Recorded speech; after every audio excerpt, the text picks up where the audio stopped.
Greetings, math fans. All right, so today what we're going to do is we're actually going to combine all the types of factoring together.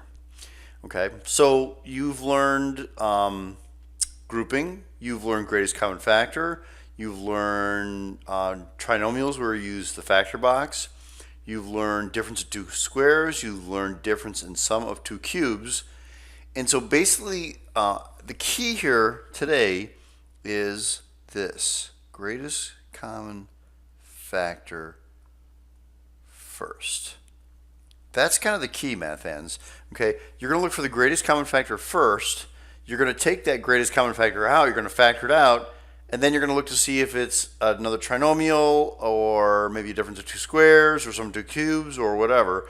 But you're going to do greatest common factor first. It's actually very simple as long as you do greatest common factor first and then know how to do the other type of factoring, recognizing what it is. Okay, so this is what I mean. Let's just kind of start out with a real, like a real basic problem here. Okay, so if I do, let's say, so we'll do 2x squared plus 6x minus 8. Okay? So the first thing you're going to do with this, math fans, is you're going to look at it and go, oh, wait, I have a greatest common factor. Now remember, recognizing greatest common factor is kind of easy sometimes, especially this one. You guys should see it. These are all even numbers. So if they're all even numbers, it's got to be divisible by 2, which means my greatest common factor is at least 2. So if you guys remember, divide each of these terms by 2. And so you get 2 parentheses x squared plus 3x minus 4. Okay, so now you're part of the way done. Now what you're going to do is you're going to look at the leftovers here, and you're going to go, oh, can I factor that? So you're going to see a trinomial, and you're going to do a factor box. Okay, so we'll just draw a nice little factor box here. X squared, negative 4, 3x, so it's x and x. And it's going to be a 4 and a 1. This is positive 3x, this is going to be a negative 1. Because it's going to give you 4x minus 1x is 3x. Okay, so there you go. Draw my little x there. So it factors to x minus 1 times x plus 4. But please, please do not forget this 2 that you already factored out. So the 2 goes in front of the problem, and that's your answer. Okay, 2 parentheses x minus 1, x plus 4. It's really very simple. Like I said, today's lesson is actually quite simple in that you just do greatest common factor, and then you do, like I said, a factor box or difference of two squares. So let's do a couple other problems, but basically the main thing I'm trying to get here, math fans, is please, when you do factor something out, don't forget to write it next to it, because if you don't, you're going to lose a point, because I want to see, it's got to be the whole answer. Okay? All right, so let's do another problem here. So let's, not that it's a little crazier, but if I do 2y cubed plus 4y squared minus 30y. Okay, so the greatest common factor here is also, this again is 2, but you should see that this has a y cubed, y squared, and y, so the greatest common factor for this problem is 2y. Okay, so you're going to divide each of these by 2y. And you get 2y times parentheses y squared plus 2y minus 15. Okay, and do a nice little friendly factor box here. Y squared, negative 15, and 2y. So we're going to do y and y, and we're going to do let's see, 5 and 3 is 15, and it's a positive 2y, so it's positive. This one's negative. So you get 5y minus 3y is 2y, so that's your answer. Y plus 5, y minus 3. So my final answer is 2y times y minus 3 times y plus 5. Okay? So here's the deal. If I would multiply all that stuff out again, I should get my original problem. Okay? That's kind of how it works. If I multiply everything out, I should get that original problem, 2y cubed plus 4y squared minus 30y. Okay? All right, so let's try one maybe a little more complicated. Not a big deal.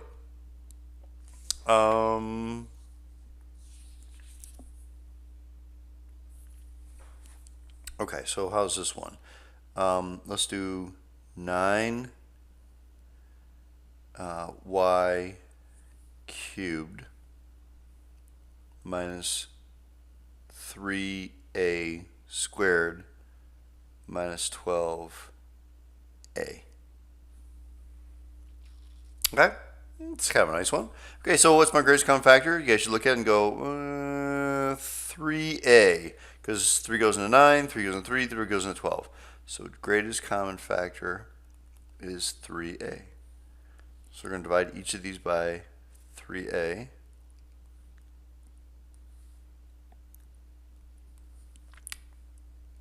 This should be, I made this one, this is an, I'll take this, make this an a, not a y. Okay. So I get 3a squared minus a minus 4. Okay.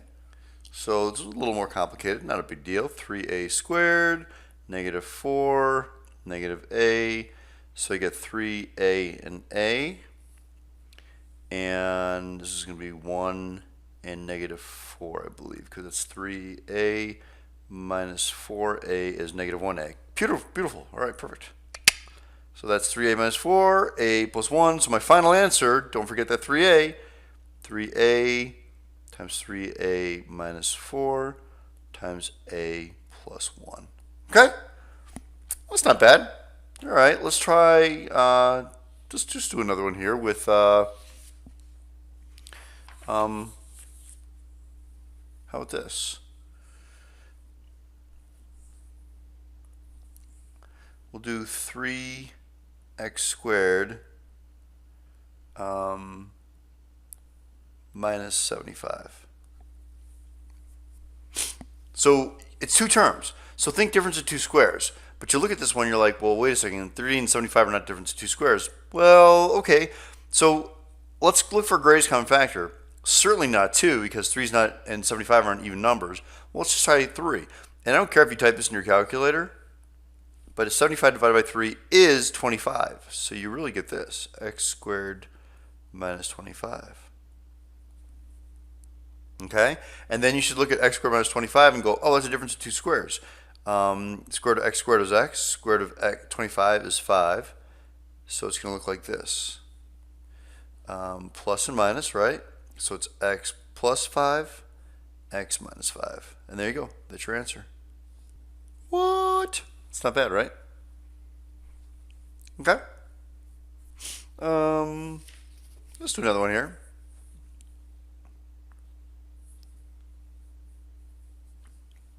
How about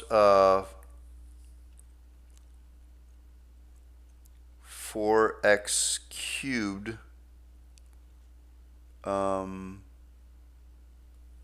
minus 16x. Okay, so again, yeah, it looks like it could be a difference of two squares, but I don't quite know. I got a cube there, but my greatest common factor is 4 and an x. So let's divide each of these by 4x. So you get 4x times, and if you divide that out, you get x squared minus 4. Ah, very nice. So 4x. Okay, it's the difference of two squares, so it's x and x, 2 and 2, and then plus and minus. And there you go. That's your answer. Okay, so it's not bad. Try one one last one. And so let's do 2x 2x to the fourth plus 54x, yeah, plus 54x. That looks reasonable. Okay, so again, you're going to do greatest common factor. You're going to go, I can see I can take a 2 out of here. Actually, I can take a 2x out of here. So you get 2x times x cubed plus 27. All right, well, you guys should recognize that x cubed plus 27 is a sum of two cubes, so we are going to use soap. You should always be using soap anyway, so you smell nice. Okay, so remember that you write on top of that x cubed, you write x. On top of 27, you write 3, because you have that little chart there that shows your different cubes, right? And 27 is a perfect cube. Okay, so we're going to do, I'm just going to write the 2x out here, and then I'm going to write same sign, opposite sign, always positive. Okay, those are my signs, and in the first spot I get an x and a 3. The next spot I get an x squared. The last spot I get 3 squared, which is 9. In the middle spot I get a product of the two, so 3x. And that's it, guys. That's actually your answer for that problem. It's kind of, it goes from, really when you think about it, going from this baby right here to this, it's actually a lot. Okay, but it's different. It's greatest common factor first, and then a sum of two cubes, and you're good to go. So that's it. Greatest common factor. Cannot stress that enough, guys. That's the main thing here. Once you get that, you are good to go. All right? That's it, math fans. Have an outstanding day. Adios. Goodbye.